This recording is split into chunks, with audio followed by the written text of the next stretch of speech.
राधे राधे। आप सभी को मेरा सादर प्रणाम।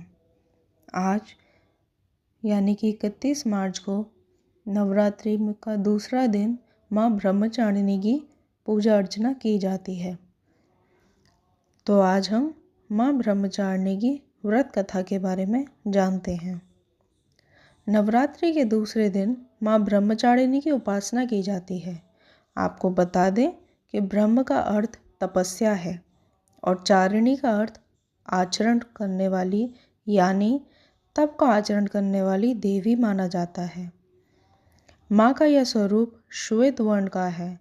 माँ ब्रह्मचारिणी की आराधना करने वाले व्यक्ति की लंबी आयु और सुख सौभाग्य के साथ आलस्य, क्रोध, स्वार्थ और ईर्ष्या जैसी दुष्प्रवृत्तियाँ दूर होती हैं।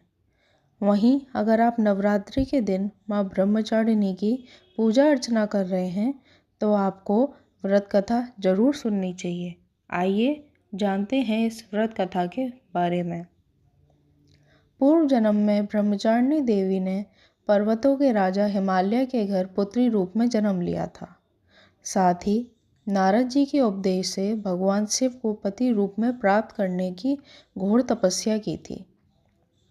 इस कठिन तपस्या के कारण इन्हें तप स्वाणिनी अर्थात ब्रह्मचारिणी नाम से जाना गया। 1000 वर्ष तक इन्होंने केवल फल फूल खाकर बिताए और 100 वर्षों तक केवल जमीन पर रहकर शाक पर निर्वाह किया। कुछ दिन तक कठिन उपवास रखे और खुले आकाश के नीचे वर्षा और धूप के घोर कष्ट सहे। 3000 वर्षों तक टूटे हुए बिलपत्र खाए और भगवान शंकर की आराधना करती रहीं। इसके बाद तो उन्होंने सूखे बिलपत्र खाना भी छोड़ दिया। कई हजार वर्षों तक निर्जल और निराहार रहकर तपस्या करती रहीं। पत्तों को खाना छोड़ देने के कारण ही इनका नाम अर्पणा दिया गया। कठिन तपस्या के कारण देवी का शरीर एकदम श्रीद हो गया। देवता, ऋषि, सिद्धगण, मुनि सभी ने ब्रह्मचारिणी की तपस्या को अभूतपूर्व पुण्यकृत बताया, सराहना की और कहा, हे देवी, आज तक किसी ने इस तरह की कठोर तपस्या नहीं की। यह आपसे ही संभव था। आपकी मनोकामना परिपूर्ण होगी और भगवान इंद्रमौली शिवजी तुम्हें पति रूप से प्राप्त होंगे। अब तपस्या छोड़कर घर लौट जाओ। जल्द ही आपके पिता आपको लेने आ रहे हैं।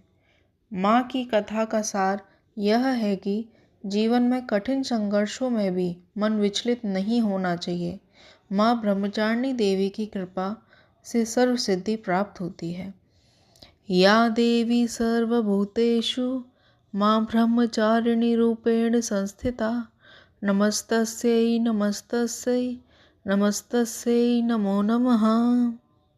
माता रानी की कृपा आप सभी पर बनी रहे।